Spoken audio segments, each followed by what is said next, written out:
दोस्तों अभी हाल ही में insurance brokers association of India यानी IBAI ने एक रिपोर्ट जारी की है जिसमें हेल्थ इंश्योरेंस इंडस्ट्री से जुड़े हुए कई महत्वपूर्ण खुलासे हुए हैं। इसमें जो सबसे महत्वपूर्ण खुलासा है वो क्लेम को लेकर के हुआ है कि जो हेल्थ इंश्योरेंस कंपनियां हैं वो अपने कस्टमर्स को पूरा क्लेम नहीं पे कर रही हैं, यानी कि पार्शियल क्लेम पे कर रही हैं। कस्टमर्स अपना पूरा प्रीमियम भर रहे हैं लेकिन पूरा क्लेम उनको नहीं मिल पा रहा है। ये रिपोर्ट यहाँ पर सामने निकल के आई है। इस वीडियो में हम इसी टॉपिक पर बात करें कि आखिर कस्टमर्स को पूरा क्लेम क्यों नहीं मिल पा रहा है और कस्टमर्स को अगर पूरा क्लेम लेना है तो क्या करना पड़ेगा। अगर आपने हेल्थ इंश्योरेंस लिया हुआ है या हेल्थ इंश्योरेंस लेने का प्लान कर रहे हैं तो ये वीडियो आपके लिए बहुत ही हेल्पफुल होने वाला है, तो वीडियो को आप लोग अंत तक देखिएगा। वीडियो में आगे बढ़ने से पहले अगर आपने हमारे चैनल को सब्सक्राइब नहीं किया, चैनल को सब्सक्राइब कर लीजिए, बेल आइकन प्रेस कर लीजिए, इस वीडियो को लाइक भी कर दीजिएगा। साथ ही अगर आपके किसी फ्रेंड के पास हेल्थ इंश्योरेंस है या लेने वाला तो उसको ये वीडियो शेयर ज़रूर कर दीजिएगा ताकि उनको भी पूरा क्लेम मिल पाए। तो चलिए वीडियो में बढ़ते हैं आगे। सबसे पहले दोस्तों आपको बता दें कि हेल्थ इंश्योरेंस और कस्टमर के बीच जब हेल्थ इंश्योरेंस पॉलिसी आती है तो उसमें गलती किसकी होती है और कस्टमर यहाँ पर अपना पूरा क्लेम कैसे ले पाएंगे, इसको समझने के लिए आपको यहाँ पर मैं कुछ चीज़ें बताऊँगा। सबसे पहले जब भी आप हेल्थ इंश्योरेंस पॉलिसी लें तो उस हेल्थ इंश्योरेंस पॉलिसी में क्या क्या चीज़ें कवर्ड हैं उनको अपने एडवाइज़र से ज़रूर पूछ लें। बहुत से लोग डायरेक्ट वेबसाइट के माध्यम से पॉलिसी ले लेते हैं और उनको हेल्थ इंश्योरेंस की समझ तक नहीं होती। किसी के कहने पर, किसी मित्र के कहने पर पॉलिसी ले लिया और उसके बाद जब क्लेम आता है प्रॉब्लम तब आती है। देखिए, पॉलिसी बाइंग में कोई दिक्कत नहीं आती है, आप किसी से भी पॉलिसी ले लीजिए। सबसे ज़्यादा जो प्रॉब्लम आएगी आपको क्लेम में लेकर के आएगी। तब ना तो आपका मित्र काम देगा और ना तो कोई और काम देगा। उस समय जो आपकी पॉलिसी में चीज़ें लिखी हुई हैं वही आपके काम आएंगी और उसी के अनुसार आपका क्लेम पे होगा। ठीक है, तो मैं हमेशा एडवाइस करूंगा कि आप एक अच्छे एडवाइज़र के माध्यम से अपनी पॉलिसी लीजिए। अब जब आप पॉलिसी लेते हैं उस समय किन चीज़ों पर आपको फोकस करना है ताकि आपका 100% क्लेम मिले। तो सबसे पहले यहाँ पर आपको ध्यान ये देना है कि जो आपकी हेल्थ इंश्योरेंस पॉलिसी होती है उसमें कुछ ऐसे फीचर्स होते हैं जो बेस कवर के अंतर्गत आते हैं। बेस का मतलब वो इनबिल्ट फीचर्स है, वो आपको मिलेंगे ही मिलेंगे।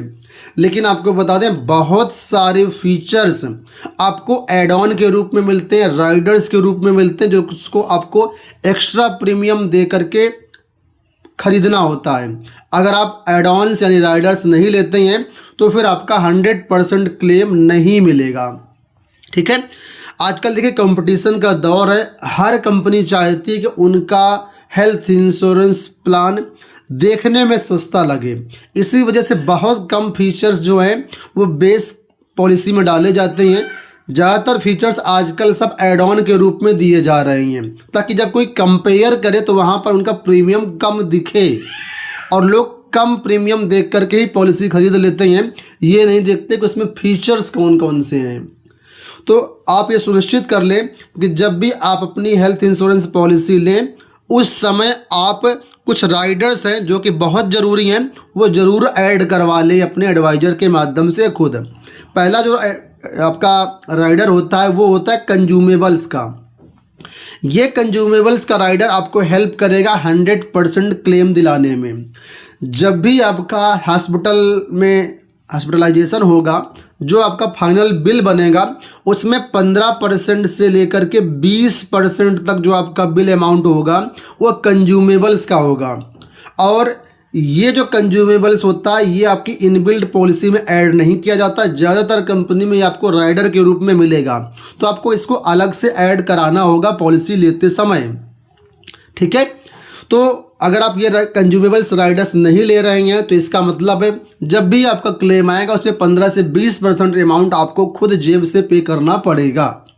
तो अगर आप एक कंज्यूमेबल्स राइडर ले लेते हैं तो यहाँ पर आपका जो बिल है वो कंज्यूमेबल्स भी कंपनी पे करेगी, आपको कुछ भी पे नहीं करना पड़ेगा। लेकिन यहाँ पर ये भी ध्यान रखना कि IRDA ने कंज्यूमेबल्स के लिए 4 लिस्ट निकाली है, लिस्ट 1, लिस्ट 2, लिस्ट 3, 3 या 4 लिस्ट है। ठीक है। कुछ कंपनियां केवल लिस्ट 1 कवर करती है, कुछ कंपनियां लिस्ट 2 कवर करती है, कुछ कंपनियां सारी लिस्ट कवर करती हैं।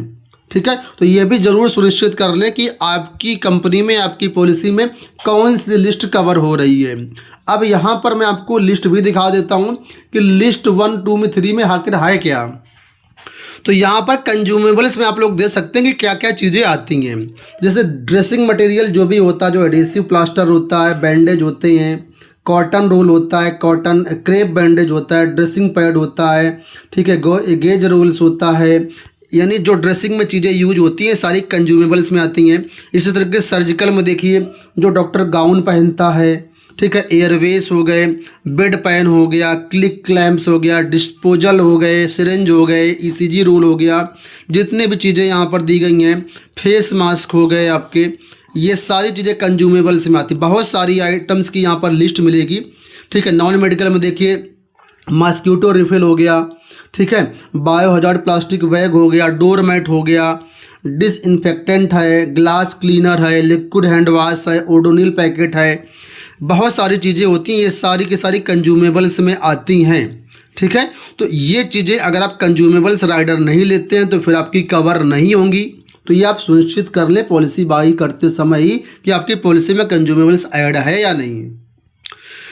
दूसरा जो राइडर यहाँ पर आता है जो काफ़ी इम्पोर्टेंट है, वो यहाँ पर है durable equipment cover. Durable equipment cover भी आपको हेल्प करता है 100% क्लेम दिलाने में, लेकिन इसका काम कब आता है वो समझ लीजिए।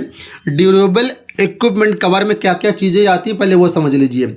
जैसे किसी का एक्सीडेंट हुआ, एक्सीडेंट के कारण हॉस्पिटलाइजेशन हुआ, तो रॉड पड़ती है बॉडी में, तो वो रॉड जो होती है आपकी ड्यूरेबल में आएगी। इसके अलावा डॉक्टर ने एडवाइस किया है कि नहीं, इनको प्रॉब्लम ज़्यादा, इनके लिए व्हील चेयर परचेज करनी पड़ेगी, या कुछ और भी जो मतलब ड्यूरेबल इक्विपमेंट होते हैं, या मान लीजिए कुछ बहुत तरह के सामान होते हैं, तो जो भी डॉक्टर एडवाइस करता है कि नहीं ये ज़रूरत पड़ेगी, तो अगर आप ड्यूरेबल इक्विपमेंट कवर राइडर लिए होंगे तो वो सारी चीज़ें आप पॉलिसी से जो है आपको उसका क्लेम मिल जाएगा। अदरवाइज फिर पॉलिसी से उसका क्लेम नहीं मिलेगा और आपके फाइनल बिल में वो माइनस कर दिया जाएगा। इसके अलावा जो सबसे इम्पोर्टेंट रोल प्ले करता है, जहाँ पर सबसे ज़्यादा कस्टमर का नुकसान होता है, वो होता है रूम रेंट। लोग सस्ती पॉलिसी के चक्कर में ऐसी पॉलिसी ले लेते हैं जिसमें रूम रेंट में कैपिंग होती है, या उसमें सब लिमिट लगी होती है कि पॉलिसी का आपका 1% कवर होगा, या उसमें ऐसा होता है कि 5000 रूम तक ही आपका कवर होगा। 5000 से ज़्यादा रूम लेते हैं तो वहाँ पर एक कवर नहीं होगा। तो ये ज़रूर सुनिश्चित कर लें पॉलिसी लेते समय कि आपकी पॉलिसी में रूम संबंधित कोई जो सब लिमिट नहीं लगी है, कोई कैपिंग नहीं है। हमेशा आप एनी रूम कैटेगरी जो ही प्रेफर करें अपनी पॉलिसी में। आजकल ज़्यादातर पॉलिसी जो आती हैं वो सिंगल प्राइवेट एसी रूम में आती हैं, तो ये भी एक अलग से राइडर है जो आपको लेना पड़ता है। ठीक है, इसके लिए आपको अलग से पैसा पे करना पड़ेगा। अगर आप ये ले लेते हैं तो यहाँ पर जो है आपका किसी भी प्रकार से मतलब क्लेम में कोई दिक्कत नहीं आएगी। लोग अक्सर ये समझते हैं कि मान लीजिए आपकी पॉलिसी में 5000 रूम तक का अलाउड है, ठीक है, और आपने ले लिया यहाँ पर 7500 का रूम, तो अब आपको लगता होगा कि यार मुझे 2500 ही अपने पास से पे करने पड़ेंगे। तो ऐसा नहीं है, 2500 आपको एक्स्ट्रा पे नहीं करने पड़ेंगे। यहाँ पर पूरा जो हॉस्पिटल बिल है वो आपका रिड्यूस कर दिया जाएगा, क्योंकि रूम के अनुसार ही डॉक्टर की फीस डिसाइड होती है, रूम के अनुसार ही दवाओं का बिल, दवाओं का जो प्राइस होता है, दवाओं का जो बिल होता है वो डिसाइड होता है। जो इन्वेस्टिगेशन रिपोर्ट होती हैं, ठीक है, जो चेकअप डॉक्टर के मतलब करवाते हैं आप लोग, वो भी रूम के हिसाब से डिसाइड होते हैं। ठीक है, तो अगर आपका जनरल वार्ड है तो रूम का एक्सपेंसेज है और डॉक्टर की फीस कम लगेगी, लेकिन वहीं पर अगर आपने डीलक्स रूम लिया हुआ, सुपर डीलक्स रूम लिया, स्वीट रूम लिया हुआ है, तो वहाँ पर सेम उसी ट्रीटमेंट का कॉस्ट बढ़ जाएगा। ठीक है, तो हमेशा ये सुनिश्चित कर लें कि आप एनी रूम कैटेगरी लें, और फाइनल बिल पर इसका बहुत बड़ा इम्पैक्ट पड़ता है। जैसे मैं अभी आपका एग्जांपल यहाँ पर दे रहा था कि आपका 5000 का रूम का लिमिट था, आपने 7500 का लिमिट मतलब रूम ले लिया, तो यहाँ पर आपने कितना लिया, 5000 का अगर हम डिवाइड करते हैं आधा तो होता है 2500। आपने 2500 एक्स्ट्रा पैसे का रूम लिया है, यानी कि जो आपका रूम की लिमिट थी 5,000, उसका आपने 50% एक्स्ट्रा लिया है, तो पूरा का पूरा हॉस्पिटल बिल आपका 50% रिड्यूस हो जाएगा, वो कंपनी पे नहीं करेगी। एक एग्जांपल बताता हूँ, ठीक है। मान लीजिए आपका क्लेम आया 10 लाख का, ठीक है, और आपने 5,000 के रूम की जगह 7,500 का रूम लिया, तो आपका 10 लाख की जगह कंपनी केवल 5 लाख ही पे करेगी। 5 लाख खुद आपको अपनी जेब से पे करना पड़ेगा। तो ये यहाँ पर लोग समझते नहीं हैं और अक्सर लोग इसी में फंस जाते हैं, फिर कहते हैं हमको क्लेम नहीं मिला। चलिए बात करते हैं अगले पॉइंट की। तो एक वर्ड आपने सुना होगा, honesty is the best policy. ईमानदारी सबसे अच्छी नीति है। ये चीज़ हेल्थ इंश्योरेंस में भी लागू होती है। अक्सर लोग पॉलिसी लेते समय ये चीज़ें हाइड कर लेते हैं, कंपनी से नहीं बताते हैं।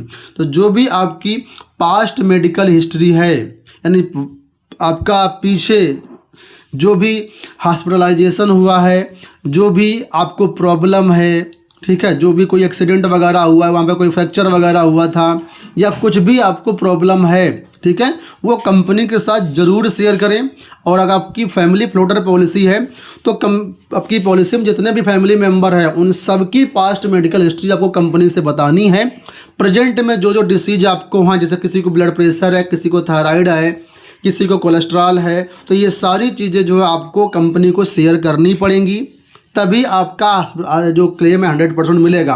अदरवाइज अगर आप ये चीज़ें हाइड कर लेते हैं तो क्या होगा, अभी आप हाइड कर लेंगे, पॉलिसी आपको सस्ती मिल जाएगी, लेकिन अगर आप बताते हैं थोड़ा सा प्रीमियम आपका महंगा जाएगा, क्योंकि कंपनी उस चीज़ को भी देखेगी और उसके अनुसार ही प्रीमियम डिसाइड करती है।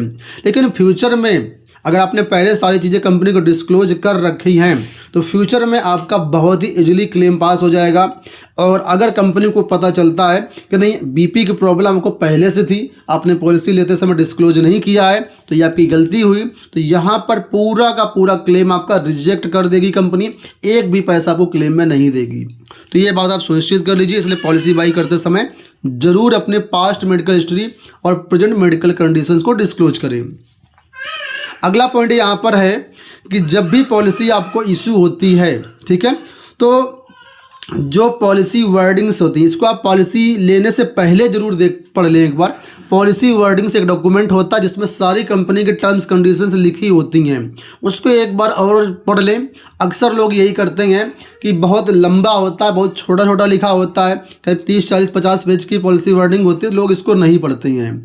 तो नहीं पढ़ेंगे तो नुकसान आपका ही है। तो मैं तो कहूँगा इसको आप पढ़ लीजिए। अगर आप पढ़ने में असक्षम हैं, नहीं पढ़ पा रही हैं, इंग्लिश समझ में आपको नहीं आ रही है, तो अपने एडवाइज़र से इसके बारे में ज़रूर बात कर लें, ठीक है।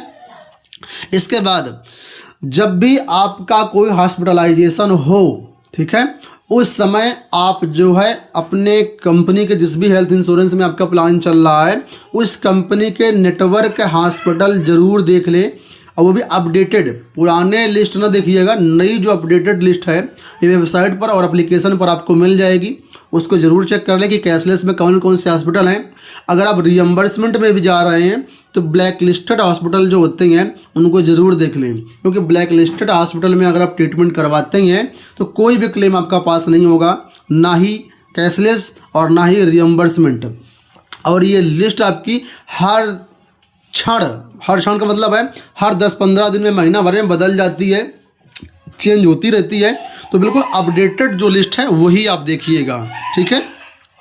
और अंत में यहाँ पर कहूँगा, जब भी आप अपना क्लेम सबमिट करें रियम्बर्समेंट का, उस समय आप देख लें कि जो भी आपके मेडिकल बिल्स हैं, जो भी आपकी इन्वेस्टिगेशन रिपोर्ट है, जो भी फार्मेसी के बिल्स हैं, जो भी डॉक्टर कंसल्टेशन के पेपर्स हैं, वो कंप्लीट सबमिट करें। आधा अधूरा पेपर सबमिट करेंगे तो आधा अधूरा बिल ही पास होगा आपका, फिर बाद में आप कहेंगे कि नहीं मेरा जो है बिल आधा अधूरा पास हुआ है। तो ये चीज़ें ज़रूर आप जो है सुनिश्चित कर लें। अगर आप ये चीज़ें करेंगे तो मैं गारंटी लेता हूँ कि आपका 100% क्लेम पास होगा, ठीक है। तो मैं ये कहूँगा कि ज़्यादातर लोग जो है एजेंट के कहने पर या बैंकों के कहने पर गलत पॉलिसी ले लेते हैं, उसमें बहुत सारी हिडन टर्म्स कंडीशंस होती हैं। एक अभी हाल ही में रिपोर्ट आई है ठीक है। और जो फाइनेंस मिनिस्टर अपनी इंडिया की है निर्मला सीतारमण जी, उन्होंने खुद बैंकों को कहा है कि सबसे ज़्यादा जो गलत पॉलिसी बेचती हैं वो बैंक बेचती हैं। और बैंक को उन्होंने आगाह किया, चेतावनी दी है कि बैंक अपना जो कोर बैंकिंग बिजनेस है उस पर ध्यान दें, ये जो मिसलीडिंग पॉलिसी बेचते हैं इसको दूर करें, अन्यथा बैंकों के ऊपर भी पेनल्टी लगाई जाएगी। तो ये मत सोचिए कि बैंक से आप पॉलिसी ले रहे हैं तो बिल्कुल सही ले रहे हैं, बैंक भी एजेंट होता है, ठीक है। तो जो आपको लगता है आपका बेस्ट एडवाइज़र हो सकता है, आप उनके माध्यम से पॉलिसी लीजिए। मैं ये गारंटी देता हूँ आप सभी को कि अगर आप हमारे माध्यम से पॉलिसी लेते हैं तो 1% की मिसलीडिंग आपको नहीं मिलेगी। जो भी ऑथेंटिक चीज़ें, जो भी जेन्युइन चीज़ें हैं वो आपको हमारे चैनल के माध्यम से, हमारे माध्यम से शेयर की जाती हैं, सजेस्ट की जाती हैं, ठीक है। प्रीमियम आपको डिसाइड करना है कि आपका कितना प्रीमियम आपका कंफर्टेबल है, आप हैं कितना बजट अफोर्ड कर सकते हैं, उस हिसाब से आप पॉलिसी ले सकते हैं। अगर आप हमारे माध्यम से पॉलिसी लेना चाहते हैं तो हमारा नंबर यहाँ पर मैं लिख दे रहा हूँ 72 66 09 27 65। इस नंबर पे हमें कॉल या व्हाट्सअप कर सकते हैं और हमारे माध्यम से पॉलिसी बुक कर सकते हैं। हमारे यहाँ सभी कंपनी की हेल्थ इंश्योरेंस पॉलिसीज़ अवेलेबल हैं। तो फिलहाल उम्मीद करूँगा वीडियो आपको पसंद आया होगा। इस वीडियो में इतना ही, धन्यवाद।